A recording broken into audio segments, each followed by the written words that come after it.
Bonjour à tous, bienvenue à vous. Gloire à Dieu, gloire au Père, au Fils et au Saint-Esprit, comme il était au commencement, maintenant et pour les siècles des siècles. Amen. Dieu Tout-Puissant, au nom de ton Fils, notre Seigneur Jésus-Christ, nous te prions et nous te demandons de nous pardonner. Pardonne-nous nos offenses, comme nous aussi nous pardonnons à ceux qui nous ont offensés, et délivre-nous de tout mal. Dieu Tout-Puissant. Seigneur Jésus-Christ, Maître, toi le Fils unique du Dieu vivant, du Créateur du ciel et de la terre, du Créateur de toutes choses, nous te prions et nous te demandons de nous pardonner. Pardonne-nous nos péchés, comme nous aussi nous pardonnons à ceux qui nous ont offensés, et délivre-nous de tout mal, Seigneur Jésus-Christ. Esprit Saint, Esprit Consolateur, fortifie-nous, affermis-nous et restaure-nous, et conduis-nous sur la voie droite qui mène jusqu'à notre Seigneur Jésus-Christ et jusqu'au Dieu le Père. Amen. Nous allons maintenant faire la prière que notre Seigneur Jésus-Christ, notre Maître, nous a enseignée. Et nous disons, Notre Père qui es aux cieux, que ton nom soit sanctifié, que ton règne vienne, que ta volonté soit faite sur la terre comme au ciel. Donne-nous aujourd'hui notre pain quotidien.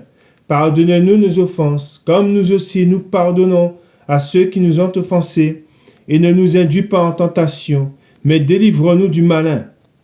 Car c'est à toi qu'appartiennent dans tous les siècles le règne, la puissance et la gloire. Amen. Nous allons maintenant faire la lecture du psaume 92. Louange et prospérité du juste. Psaume, cantique pour le jour du sabbat. Il est beau de louer l'Éternel et de célébrer ton nom, ô Très-Haut, d'annoncer le matin ta bonté et ta fidélité pendant les nuits, sur l'instrument à 10 cordes et sur le luth au son de la harpe. Tu me réjouis par tes œuvres, ô Éternel, et je chante avec allégresse l'ouvrage de tes mains. Que tes œuvres sont grandes, ô Éternel, que tes pensées sont profondes. L'homme stupide n'y connaît rien, et l'insensé n'y prend point garde. Si les méchants croissent comme l'herbe, si tous ceux qui font le mal fleurissent, c'est pour être détruits à jamais. Mais toi, tu es le Très-Haut, à perpétuité, ô Éternel. Car voici tes ennemis, ô Éternel, car voici tes ennemis périssent.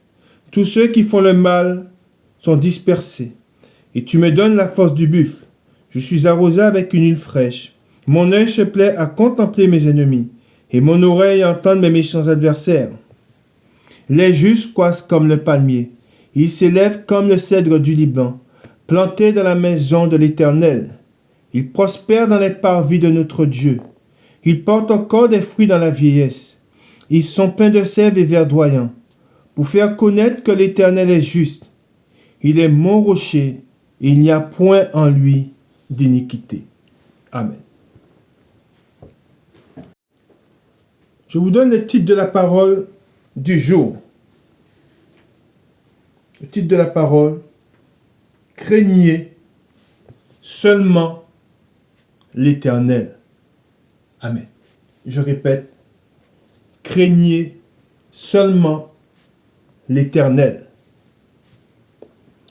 Nous avons à faire face, et je l'ai déjà dit dans une précédente vidéo, je l'avais dit, nous avons à faire face à une forte opposition. Une forte opposition de la part du diable. Le diable s'oppose à la vérité. Et jusqu'à la fin, nous serons, tant que nous serons ici-bas, tant que nous ne serons pas encore auprès du Seigneur, nous allons devoir mener une guerre. Une guerre contre ceux qui s'opposent à la vérité. Celui qui s'oppose à la vérité, c'est le diable. Et nous savons que le prince de ce monde, c'est lui.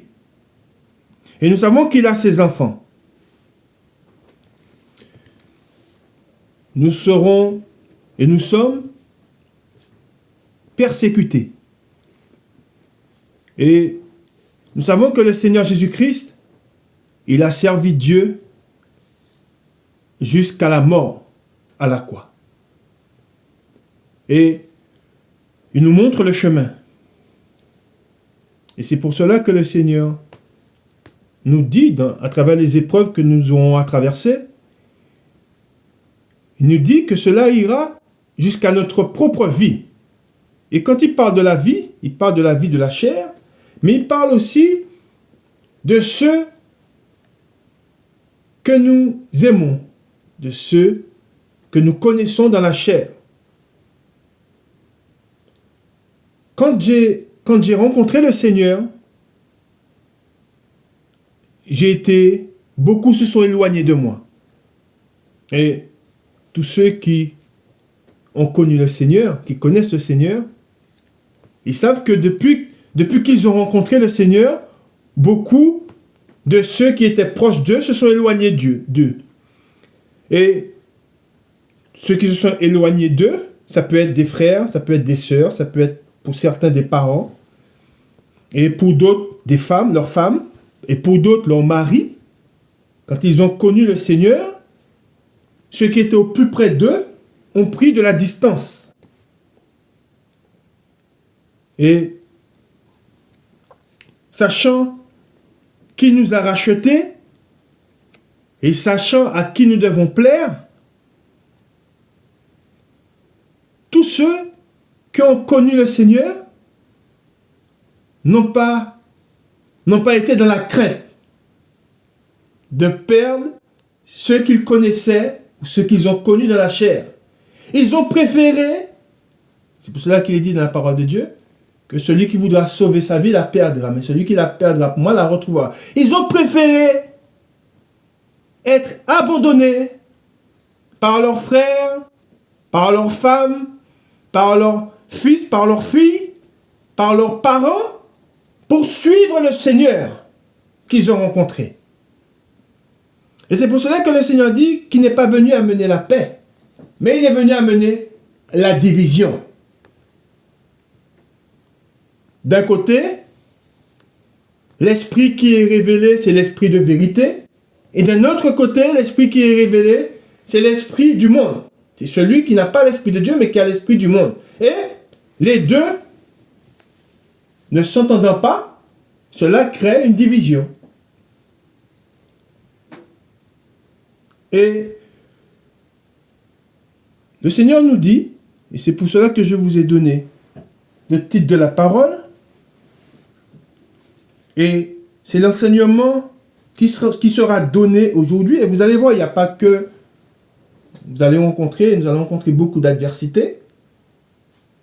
Et c'est pour cela qu'il est dit, l'enseignement que je dois vous donner, c'est craignez seulement l'Éternel. Ne craignez pas pour votre vie. Quand je dis la vie, je parle pour ceux qui vous entourent, pour votre travail.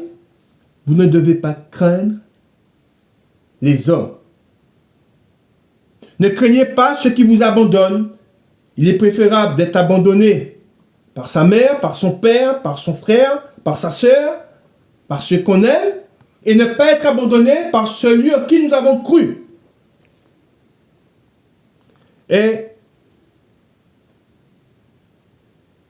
c'est là, pour beaucoup de chrétiens, pour tous ceux qui ont rencontré le Seigneur, ils savent que la première opposition qu'ils ont eue est venue de ceux qu'ils ont connus dans la chair.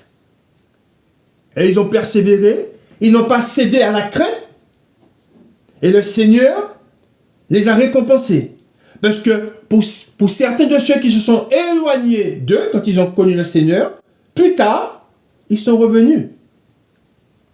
Il y en a qui ne sont pas revenus, mais il y en a qui sont revenus. Et il y en a même, quand ils sont revenus, se sont convertis. Par là, le Seigneur a entendu nos prières, il a entendu nos supplications, et c'est pour cela que nous ne devons pas craindre de ceux qui s'éloignent de nous quand nous rencontrons le Seigneur.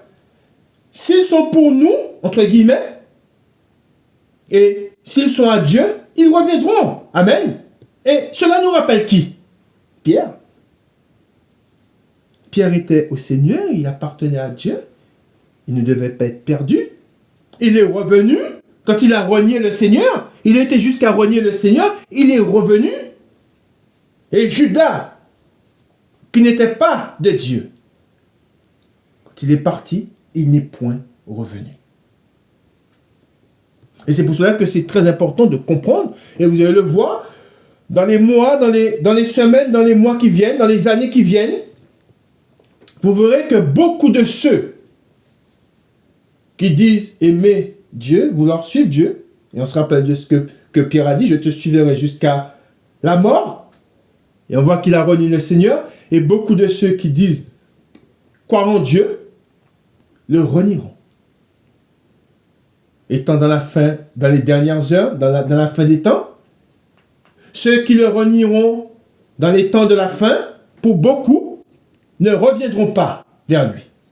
Parce que les épreuves seront, il y en aura de plus en plus.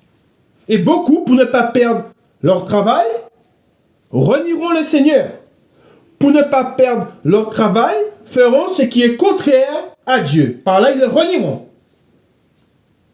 Et il y en a ceux, étant attachés à Dieu, considérant toutes choses comme étant de la boue, comme dit l'apôtre Paul, voilà, maintenant je considère toutes choses comme étant de la boue. Ils auront les regards fixés sur celui en qui ils ont cru. Et si je suis là devant vous pour vous parler, c'est Dieu qui m'envoie vous dire qui vous devez craindre. Amen. Et nous allons devoir persévérer dans la foi, dans les épreuves. Parce que le Seigneur nous dit, et il ne nous a rien caché, c'est par beaucoup de tribulations que nous avons accès au royaume des cieux. Par là, nous savons par quoi nous allons passer. Et ne soyez pas surpris d'être dans l'affliction. Ne soyez pas surpris d'être abandonné.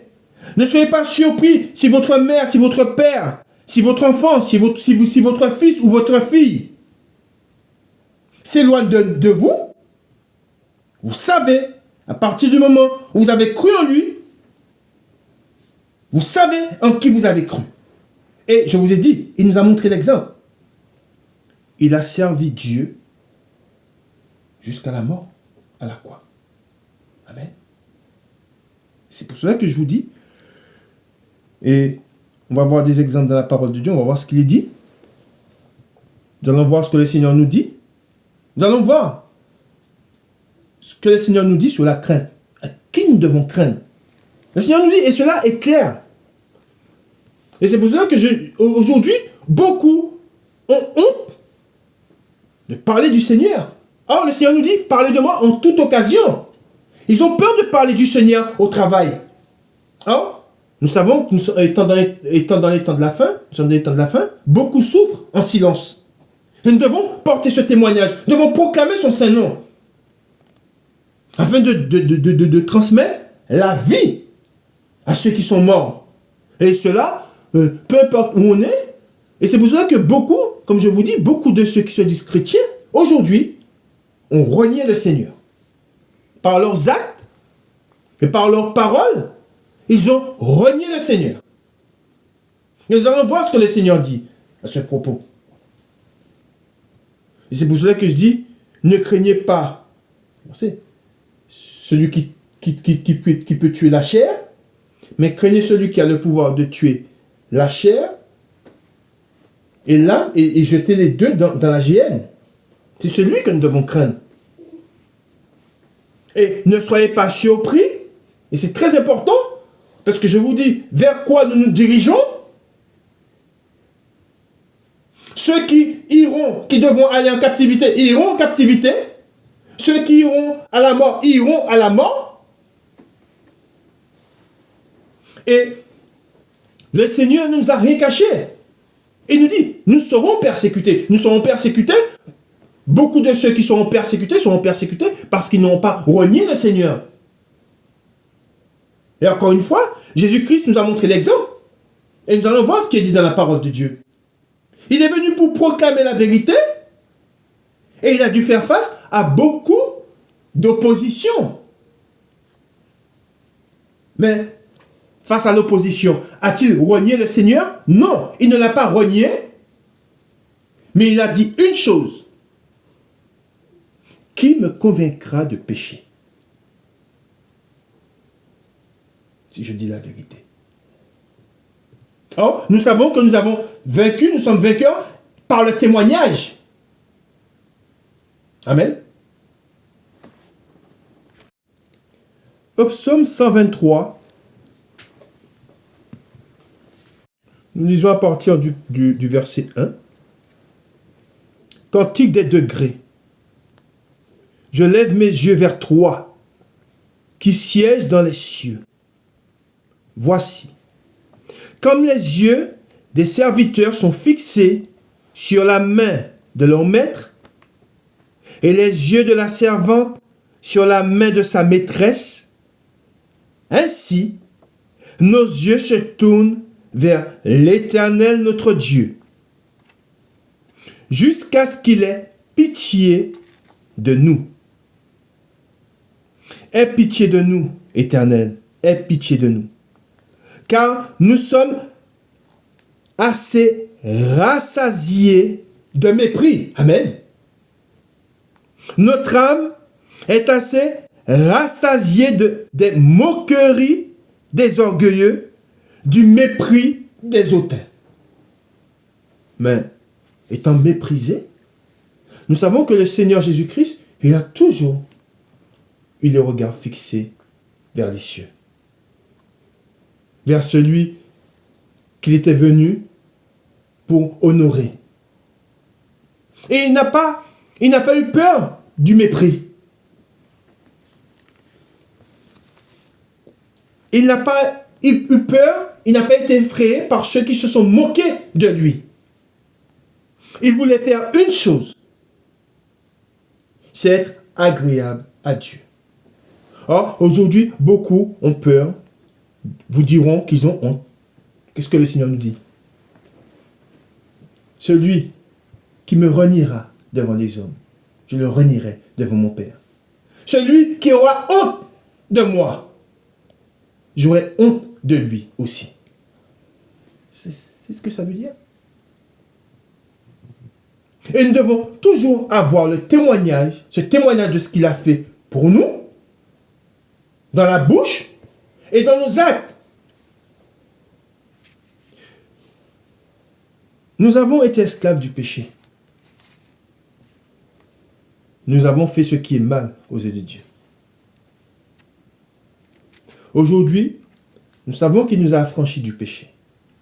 Et nous voulons l'honorer. L'honorer comment? Par la bouche et par nos actes. Et nous ne devons pas craindre. Si réellement nous l'avons connu, même si on est dit nous mettre à mort, nous savons ce que le Seigneur nous a dit. Et c'est pour cela que je vous dis, aujourd'hui,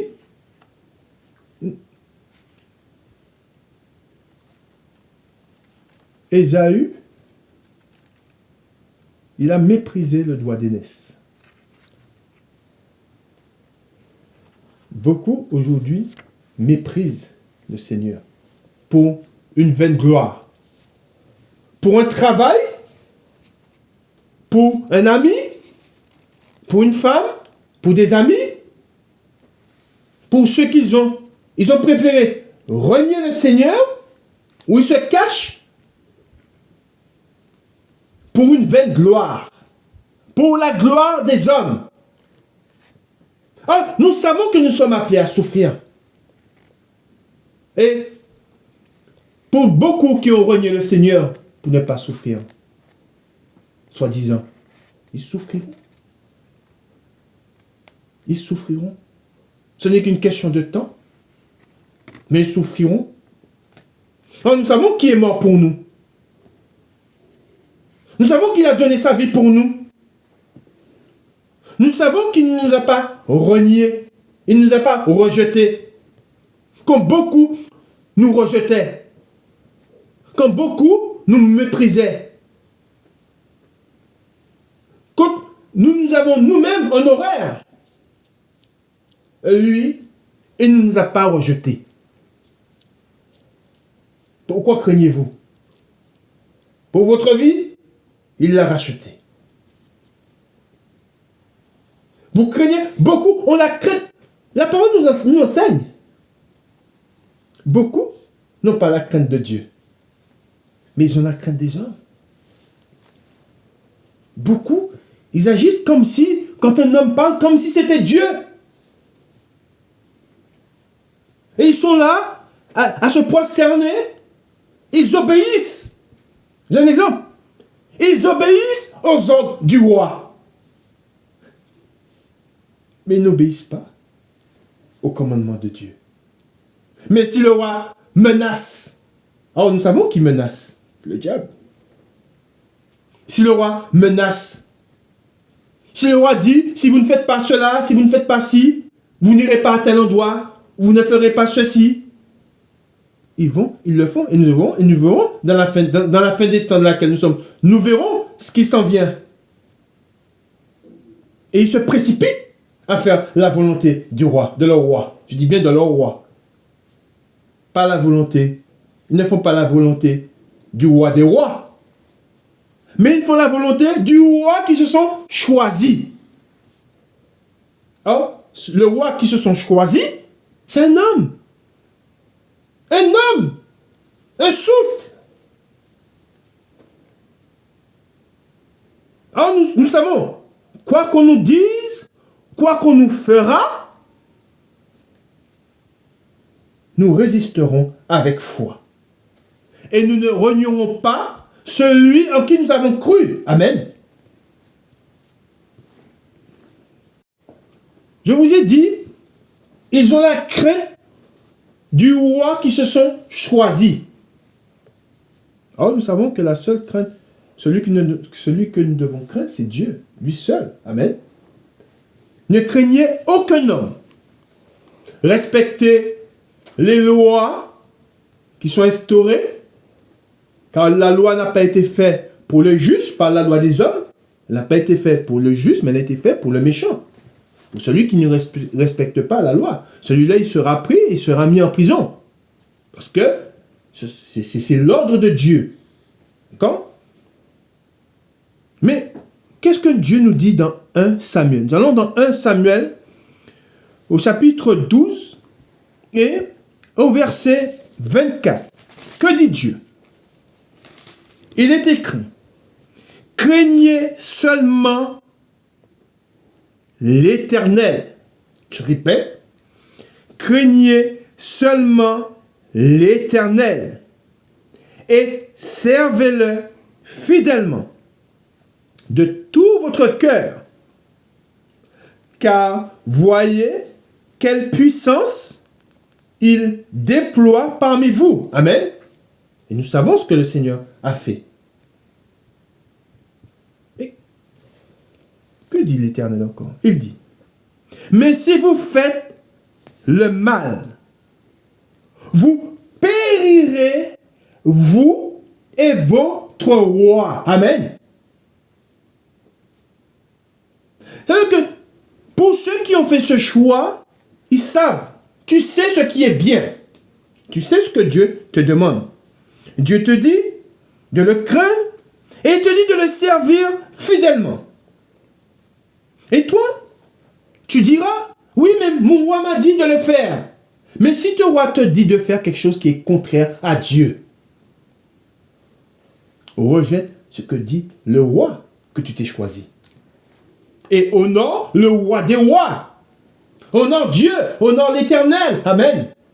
Car lui a ta vie entre ses mains. C'est lui qui tient ton souffle. Pourquoi crains-tu celui qui est cher et saint? Et ne crains-tu pas l'Éternel, celui qui a vaincu les rois. Et la parole de Dieu s'est accomplie. Il a renversé Pharaon. Nous savons ce qu'il a fait en Égypte. Nous savons ce qu'il a fait à tous ceux qui se sont dressés devant Israël. Nous savons la crainte qui nous est enseignée de Dieu dans sa parole. Et beaucoup agissent avec des hommes comme s'ils étaient Dieu. Il y en a même qui font des choses abominables pour des soi-disant hommes qui se disent être des hommes de Dieu, mais qui ne le sont pas. Alors nous savons que Dieu nous enseigne que nous ne devons pas craindre les hommes. Mais nous devons craindre Dieu. Amen. Et nous devons nous soumettre à sa parole. Et c'est pour cela que Dieu dit, mais si vous faites le mal, vous périrez, vous. Et il dit, et votre roi. Amen. Et quand il dit votre roi, il dit, le roi que tu t'es choisi. Il ne parle pas du roi des rois. Car le roi des rois se soumet à sa volonté, fait sa volonté. Et c'est le roi des rois qui viendra juger les vivants et les morts. Amen. C'est lui que nous devons craindre. C'est Christ. Et nous devons nous empresser de faire sa volonté. Mais pour tous ceux qui ne se sont pas soumis à sa volonté, ils seront frappés. Amen. Nous savons ce que Jésus a fait quand il est rentré dans le temple. Beaucoup ne l'attendaient pas. Vous savez, ceux qui étaient dans le temple à marchander, le temple était fait pour venir, on devait venir adorer Dieu. Et eux, ils faisaient quoi? Ils marchandaient dans le temple, ils vendaient. Et Jésus, il est rentré. Qui savait, à cet instant, que Dieu était rentré dans son temple? Personne. Et il a pris une verge et il s'est mis il a chassé les vendeurs du temple. Quand Dieu paraîtra, quand il viendra, il fera la même chose dans le monde. Quand il rentrera dans le monde, personne ne sera prêt. Beaucoup ne seront pas prêts. Et ce que Jésus a fait en rentrant dans le temple, c'est ce qu'il fera. Alors, oui, nous sommes persécutés. Oui, nous sommes dans l'affliction. Mais, étant dans l'affliction, nous devons faire la volonté de Dieu. Cela ne nous donne pas le droit de nous retirer. Car nous savons que si nous nous retirons, c'est pour nous perdre. Mais nous savons que nous devons persévérer dans l'affliction.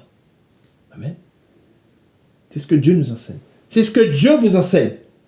Et Dieu vous montre qui vous devez craindre. Amen.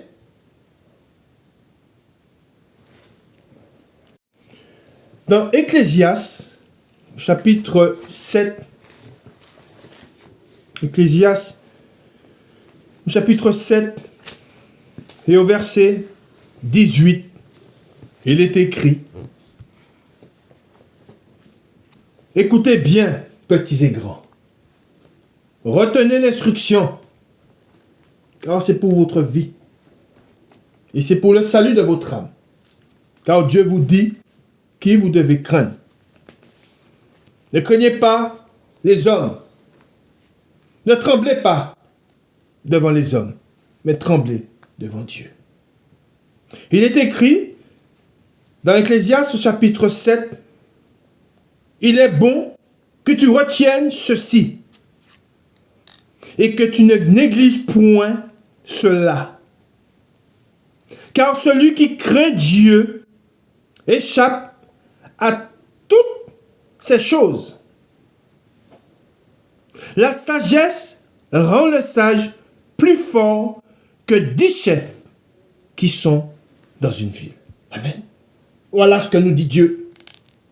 Voilà ce que vous enseigne l'Éternel. C'est une chose terrible de tomber entre les mains de Dieu. Soumettez-vous à Dieu. Et persévérez dans la foi. Viendra un temps Et nous l'avons déjà vu. On vous dira, fais le choix. Choisis.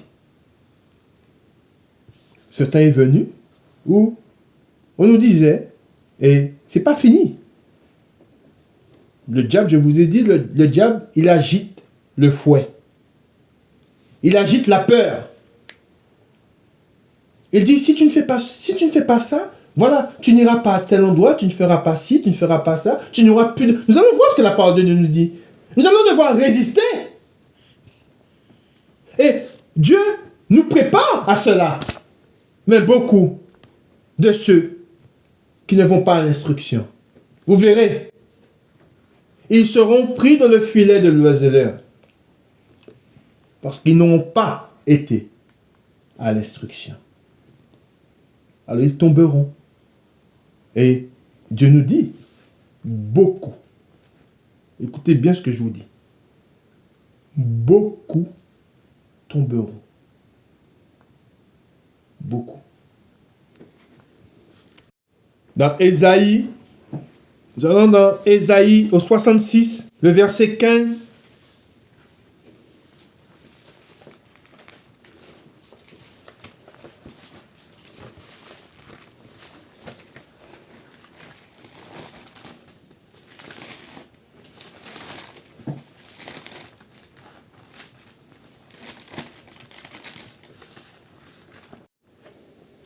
Car voici,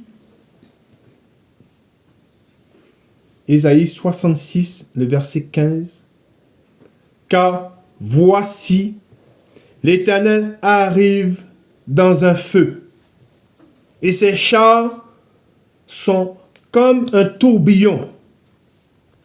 Il convertit sa colère en un brasier,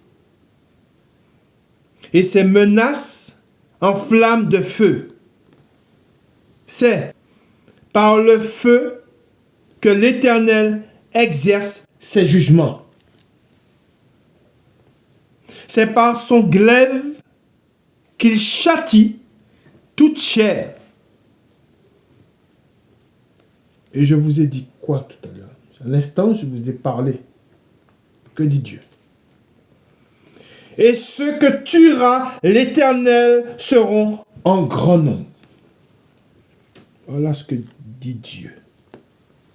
Et ce message que le diable ne voulait pas que je vous donne. Car nous sommes persécutés. Mais Dieu dit, ils m'ont persécuté. Ils vous persécuteront aussi. Ce n'est pas moi qui ai parlé. Ce n'est pas moi qui l'ai dit. Car je dis, et je le répète, et ceux que tuera l'Éternel seront en grand nombre. Car ils ont eu la crainte des hommes et ils n'ont pas eu la crainte de Dieu. Crains l'Éternel. Et confie-toi en lui.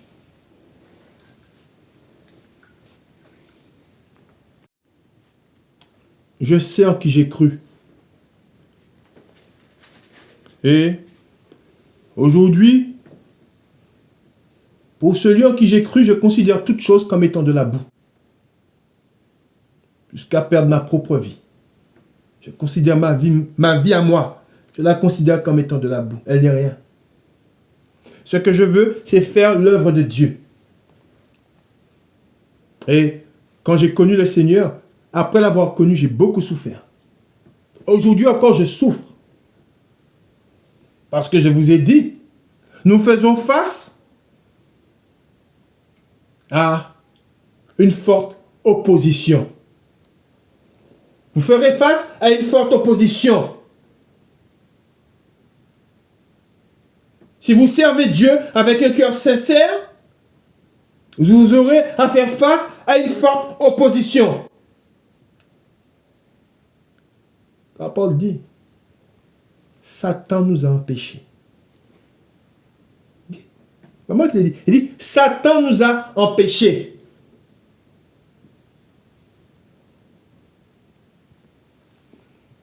Le Seigneur nous parle et il nous dit dans Matthieu, chapitre 10, Matthieu chapitre 10, Et au verset 16. Une parenthèse.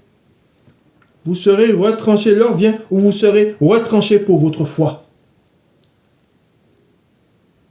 L'heure vient où vous serez retranchés parce que vous croyez au Fils de Dieu, à Jésus-Christ. Pourquoi? Le titre. Le Seigneur nous dit, les persécutions à venir. Amen. Je répète, les persécutions à venir. Et Dieu ment-il? A-t-il aucun péché n'a été trouvé en lui? Est-ce que Jésus ment? Non. Il est la vérité. Il dit la vérité. Et il dit, et si ces choses tardent à venir, attendez. Voilà ce qui s'en vient. Qu'est-ce qui vient? Qu'est-ce qui vient vers nous en hâte?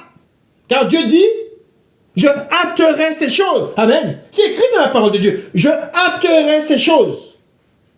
Et je vous dis, moi qui le sais, ce qui vient. Les persécutions à venir.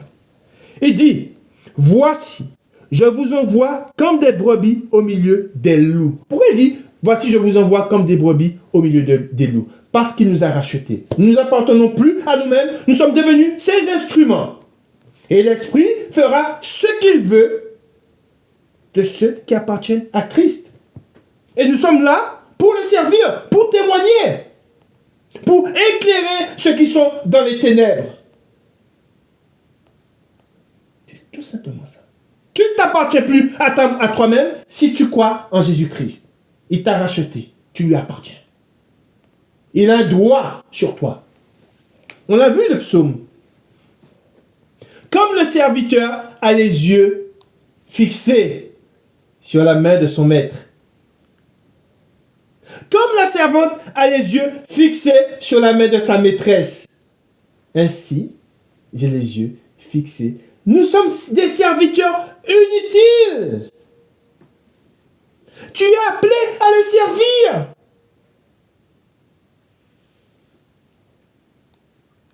Tu sèmeras avec l'âme. Amen. Et tu récolteras avec des champs d'allégresse. Amen. Voici, je sécherai toute larme de vos yeux. Amen. Oui, nous allons souffrir. Je ne suis pas là pour vous prêcher l'évangile de prospérité. Non, ça c'est le diable qui fait ça. Je te dis, si tu es un véritable chrétien, tu souffriras. Alors, sais-toi de sa ceinture. S'intéresse de sa ceinture. Et suis-le. Que celui qui veut me suivre se charge de sa croix et me suive. Prends ta croix et suis-le. Soyez donc prudents comme les serpents et simples comme les colombes. Mettez-vous, il dit, mettez-vous en garde contre les hommes. Ils vous livreront aux tribunaux. Et ils vous battront de verges dans leur synagogue. Vous serez menés à cause de moi devant des gouverneurs et devant des rois. Pour servir, il dit, c'est Dieu qui dit. Pourquoi? Simplement pour témoigner. Simplement pour proclamer son saint nom. Et proclamer la vérité. Il dit, et devant des rois pour servir de témoignage à eux et aux païens. Mais quand on vous livrera, ne vous inquiétez ni de la manière dont vous parlerez, ni de ce que vous direz.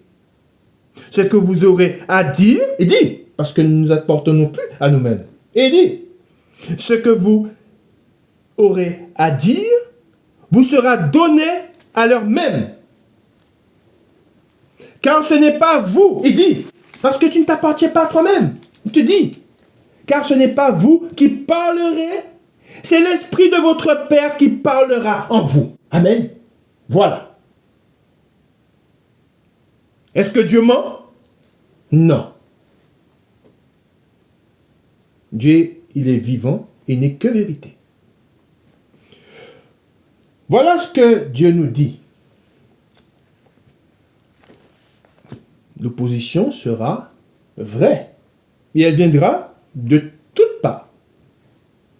Il dit, le frère livrera son frère à la mort, et le père son enfant. Vous voyez ou pas? Le père son enfant. Les enfants se soulèveront contre leurs parents et les feront mourir. Vous serez haïs de tous à cause de mon nom. Mais celui qui persévérera jusqu'à la fin sera sauvé. Dit, de persévérer. Persévérer dans l'affliction. Persévérer dans les tribulations. Amen. Quand on vous persécutera dans une ville, fuyez dans une autre. Oui, nous allons pouvoir fuir. Nous allons devoir fuir. Je vous le dis en vérité. Il dit, je vous le dis en vérité. C'est Dieu qui parle. Vous n'aurez pas achevé de parcourir les villes d'Israël que le Fils de l'homme sera venu. Vous vous rappelez le passage qu'on a lu? Il dit, beaucoup, en grand nombre, seront mis à mort. Il dit, c'est quand il viendra. Il dit, le disciple n'est pas plus que le maître, ni le serviteur plus que son Seigneur. Il suffit au disciple, qu'est-ce qu'il nous est demandé? Il dit, il suffit au disciple d'être traité comme son maître et au serviteur comme son Seigneur. S'ils ont appelé le maître de la maison Belzébul, à combien plus forte raison appelleront-ils ainsi les gens de sa maison? Nous sommes les gens de sa maison, la maison du Seigneur. Et il dit, que dit Dieu? Qu'est-ce que le Seigneur Jésus-Christ nous enseigne? Il dit, petits et grands, écoutez, ne les craignez donc point. Amen. Ne les craignez donc point. Car, il dit, les choses, nous allons devoir proclamer la vérité. Nous allons devoir dire avec un cœur vrai la vérité. Car il n'y a rien de caché qui ne doit être découvert, ni de secret qui ne doit être connu. Ce que je vous dis, vous voyez ce que le Seigneur nous dit? Il dit, ce que je vous dis dans les ténèbres, dites-le en plein jour. Et ce qui vous est dit à l'oreille, prêchez-le sur les toits. Il dit, prêchez-le sur les toits. Ne craignez pas. Il dit, voilà ce que le Seigneur nous dit. Il nous dit ces choses parce qu'il nous aime. Il est préférable de ne pas avoir la reconnaissance des hommes, mais avoir la reconnaissance de Dieu. Il est préférable de chercher la gloire de Dieu que de chercher celle des hommes. Et il dit, ne craignez pas ceux qui tuent le corps et qui ne peuvent tuer l'âme. Amen. Voilà ce que le Seigneur nous dit. Craignez, il nous dit, craignez plutôt celui qui peut faire périr l'âme et le corps dans la géhenne. Voilà ce qu'il nous dit. Ne vendons pas 2 passereaux pour 1 sou. Cependant, il n'en tombe pas un à terre sans la volonté de votre Père. Et même vos cheveux sont tous comptés. Et le Seigneur nous le rappelle et nous le redit. Ne craignez donc point, vous valez plus que beaucoup de passereaux. C'est pourquoi le Seigneur, retenez bien la parole de Dieu. Méditez sur la parole de Dieu. Choisis ton camp. Le choix t'est donné aujourd'hui. Choisis qui tu veux servir. Pourquoi? C'est pourquoi quiconque se déclarera publiquement pour moi, je me déclarerai moi aussi pour lui. Devant mon Père qui est dans les cieux. Mais quiconque me reniera devant les hommes, je le renierai aussi devant mon Père qui est dans les cieux. Le Seigneur nous dit, et je vous l'ai dit, nous allons devoir faire face à une opposition. Et cela viendra de ceux qui sont plus près de nous. Il dit, pourquoi il dit? Il dit, ne croyez pas que je sois venu apporter la paix sur la terre. Je ne suis pas venu apporter la paix, mais l'épée. Car je suis venu mettre la division entre l'homme et son père. Entre la fille et sa mère. Il dit, entre la belle-fille et sa belle-mère. Et l'homme aura pour ennemi les gens de sa maison. Celui qui aime son père ou sa mère plus que moi n'est pas digne de moi. Et celui qui aime son fils ou sa fille plus que moi n'est pas digne de moi. Celui qui ne prend pas sa croix et ne me suit pas n'est pas digne de moi. Et quand nous sommes dans la fiction, nous devons servir celui qui nous a appelés. Car étant dans la fiction, on se rappelle que Jésus, il a servi, il a prié. Amen. Il ne s'est pas détourné de ce pourquoi il était venu. Alors quand tu es dans la fiction, tu prends ta croix et tu le suis. Nous n'avons pas d'excuses. Celui, Psaume au 39, je reprends 38, celui qui ne prend pas sa croix et ne me suit pas n'est pas digne de moi. Le 39, celui qui conservera sa vie, voilà ce qu'il dit, celui qui conservera sa vie la perdra. Et celui qui perdra sa vie à cause de moi la retrouvera. Amen. Elle dit. Alors ne crains pas pour ta vie de ceux qui vont se détourner de toi, de ceux qui vont te haïr. Ton père te haïra. Parle du père, ton papa, charnel, te haïra. Ta mère te haïra peut-être. Tes enfants te haïront. Mais ne te détourne pas de celui en qui t'a cru. Prends ta croix et suis-le. Nous allons voir maintenant, nous allons lire un passage où nous allons voir deux exemples. À travers ce passage, nous allons voir celui qui n'a pas craint, qui a cru et qui n'a pas craint. Ensuite, il a témoigné, d'accord? Et nous allons voir ceux qui étaient dans la crainte. Ils se sont plus ou moins tus. Ils n'ont pas osé parce qu'ils avaient la crainte des hommes. D'accord? Et nous allons voir que le premier, comme je vous ai dit, celui qui a rencontré le Seigneur, que le Seigneur a délivré, lui, il n'a pas eu peur de témoigner. Il n'a pas craint. Et il a parlé ouvertement.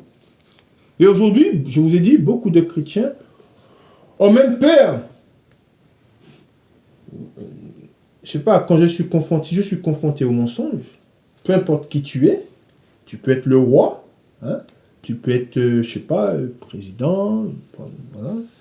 Tu peux être qui tu es un homme. Si tu ne demeures pas dans la vérité, moi qui connais, moi que le Seigneur, car nous qui sommes en Christ, le Seigneur nous enseigne, nous qui avons l'enseignement, je ne vais pas te dire, par plaisir ou pour te flatter, que tu as raison. Je ne vais pas te suivre parce que tu es honoré des hommes, Tu es élevé des hommes, je ne vais pas te suivre. Si je sais que tu es aveugle et que tu vas à la perdition, je ne vais pas te suivre. Je ferai ce que l'Esprit me dira de faire. Je vais suivre celui en qui j'ai cru. Même si cela doit me conduire à la mort. Il dit, ça ira jusqu'à notre propre vie. Et nous allons voir. Nous allons lire, c'est dans Jean,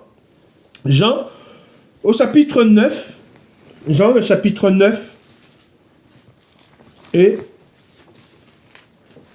nous lisons à partir du verset 1. Jean, chapitre 9, le verset 1. Jésus guérit un aveugle né. Jésus vit en passant un homme aveugle de naissance. Ses disciples lui posèrent cette question. Rabbi, qui a péché, cet homme ou ses parents, pour qu'il soit né aveugle? Jésus répondit, ce n'est pas que lui ou ses parents aient péché, mais c'est afin que les œuvres de Dieu soient manifestées en lui. Il faut que je fasse, tandis qu'il est jour, les œuvres de celui qui m'a envoyé. Il est dit. C'est pour ça que je vous ai dit, nous savons qui nous avons cru et nous savons qui nous a envoyés. Et nous devons faire l'œuvre de Dieu. Amen. Nous devons porter du fruit digne de la repentance. Il dit, la nuit vient, où personne ne peut travailler. Pendant que je suis dans le monde, je suis la lumière du monde. Après avoir dit cela, il cracha à terre et fit de la boue avec sa salive. Puis, il appliqua cette boue sur les yeux de l'aveugle et lui dit, va et lave-toi au réservoir de Siloé, nom qui signifie envoyé. Il y alla, se lava et s'en retourna, voyant clair. Ses voisins et ceux qui auparavant l'avaient connu comme un mendiant disaient, n'est-ce pas là celui qui se tenait assis et qui mendiait? Les uns disaient, c'est lui, d'autres disaient, non, mais il lui ressemble. Et lui-même disait, c'est moi. Ils lui dirent donc, comment tes yeux ont-ils été ouverts? Il répondit, l'homme qu'on appelle Jésus a fait de la boue, a oint mes yeux et m'a dit, va au réservoir de Siloé et lave-toi. J'y suis allé, je me suis lavé et j'ai pu voir. Ils lui dirent, où est cet homme? Il répondit, je ne sais.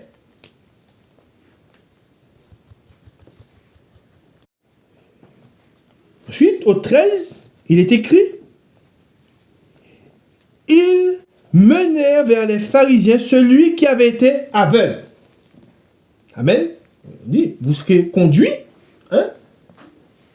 devant, dans les synagogues, pour servir de témoin, de témoignage. Il dit, ils menèrent vers les pharisiens celui qui avait été aveugle. De même, nous étions aveugles, et maintenant que nous voyons, nous sommes envoyés, nous avons connu le Seigneur, nous sommes envoyés dans le monde pour proclamer la vérité, pour témoigner, pour qu'ils voient ce que le Seigneur a fait de nous. Ensuite, il dit, or, c'était un jour de sabbat que Jésus avait fait de la boue et lui avait ouvert les yeux. De nouveau, les pharisiens lui demandèrent comment il avait pu voir et il leur dit, il a appliqué de la boue sur mes yeux. Je me suis lavé et je vois. Amen. Sur quoi quelques-uns des pharisiens dirent, cet homme ne vient pas de Dieu, car il n'observe pas le sabbat. D'autres dirent, comment un homme pécheur peut-il faire de tels miracles? Et il y eut division parmi eux. Ils dirent encore à l'aveugle, toi, que dis-tu? Ouais, il pose la question. Ils ont posé la question à l'aveugle. Et l'aveugle, il aurait pu, et on va voir ce qu'il va dire. Mais il aurait pu se retirer. Mais, voyons ce que l'aveugle dit. Toi, que dis-tu de lui?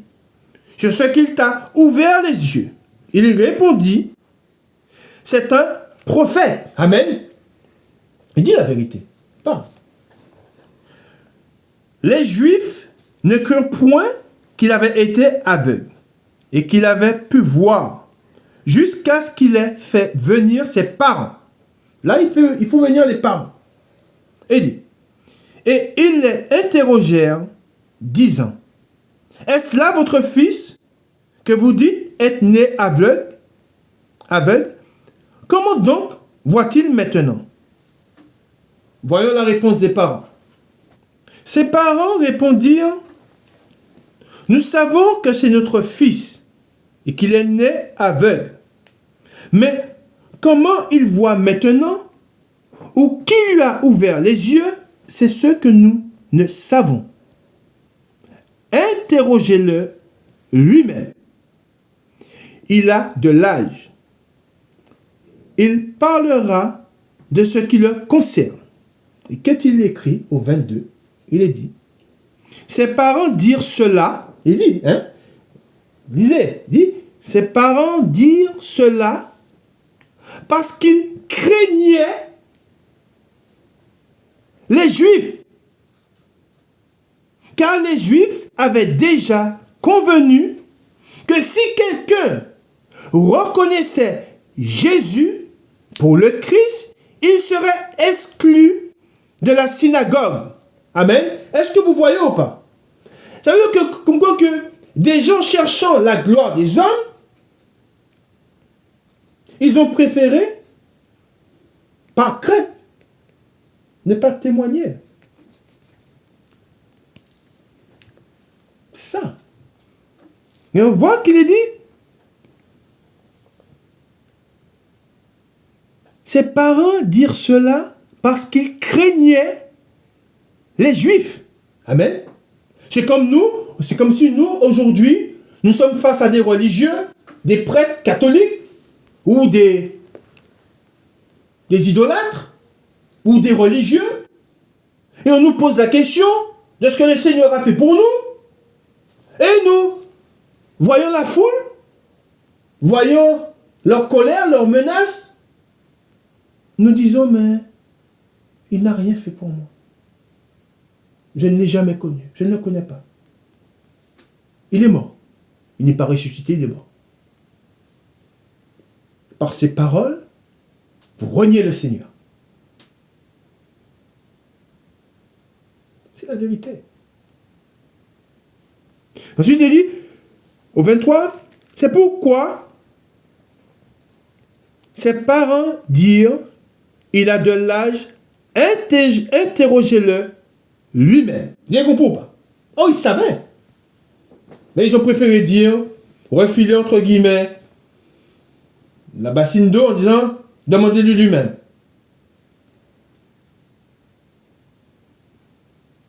Les pharisiens appelèrent, et maintenant nous allons voir ce qu'a dit l'aveugle. Les pharisiens appelèrent une seconde fois l'homme qui avait été aveugle, et ils lui dirent, donne gloire à Dieu. Nous savons que cet homme est un pécheur. Il répondit, s'il est un pécheur, je ne sais. Je sais une chose. C'est ce qu'il dit. Il dit, je sais une chose. C'est que j'étais aveugle et que maintenant, je vois. Amen. Il dit. Et lui dire, que t'a-t-il fait? Comment t'a-t-il ouvert les yeux? Il leur répondit, je vous l'ai déjà dit et vous n'avez pas écouté. Pourquoi voulez-vous l'entendre encore? Voulez-vous aussi devenir ses disciples? Ils l'injurièrent et dirent, c'est toi qui es son disciple. Nous sommes disciples de Moïse. Nous savons que Dieu a parlé à Moïse, mais celui-ci, nous ne savons d'où il est. Cet homme leur répondit, il est étonnant. Dialogue avec eux. Il est étonnant que vous ne sachiez d'où il est. Et cependant, il m'a ouvert les yeux. Nous savons que Dieu n'exauce point les pécheurs. C'est ce qu'il dit, c'est l'homme qui parle. Il dit, nous savons que Dieu n'exauce point les pécheurs. Mais si quelqu'un l'honore, amen, et fait sa volonté, il l'exauce. Jamais on a vu, jamais on a entendu dire que quelqu'un ait ouvert les yeux d'un aveugle. Si cet homme ne venait pas de Dieu, il ne pourrait rien faire. Ils lui répondirent, tu es né tout entier dans le péché, et tu nous enseignes, et ils le chassèrent. Amen. Voilà. Voilà ce auquel on sera confronté. Vous serez éprouvés. Dieu voudra voir la disposition de votre cœur. Dieu voudra connaître si vous êtes avec lui, même s'il le sait déjà, mais vous serez éprouvés afin que Dieu sache, voit, et vous verrez vous-même, étant éprouvé, si vous avez réellement cru en lui, et jusqu'où vous êtes prêt à aller avec lui. Et c'est pour cela que je vous dis, dans les temps de la fin dans lesquels nous sommes, beaucoup le renieront. Beaucoup chercheront leur propre vie. Ils chercheront à satisfaire la chair. Et ils tomberont. Beaucoup le renieront par peur de la mort.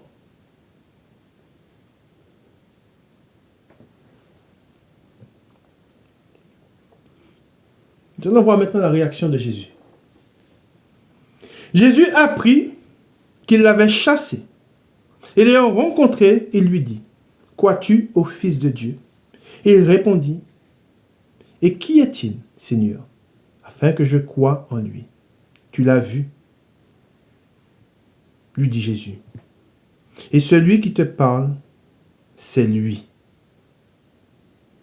Et il dit, je crois, Seigneur. Et il l'adore. Amen. Gloire à Dieu. Gloire au Père, au Fils et au Saint-Esprit, comme il était au commencement, maintenant et pour les siècles des siècles. Amen. Voici, l'heure vient, où les vrais adorateurs, ce sont ceux qui adoreront le Seigneur en esprit et en vérité. Nous serons chassés par les hommes. Nous serons retranchés par les hommes. Mais il est préférable d'être retranché par les hommes et ne pas être retranché par Dieu lui-même. Fin de la première partie. Que le Seigneur vous bénisse et qu'il vous fortifie. Et Christ est notre joie. Et mourir, c'est un gain. Amen. Bon dimanche à vous. Un dimanche prochain, si Dieu le veut. Amen.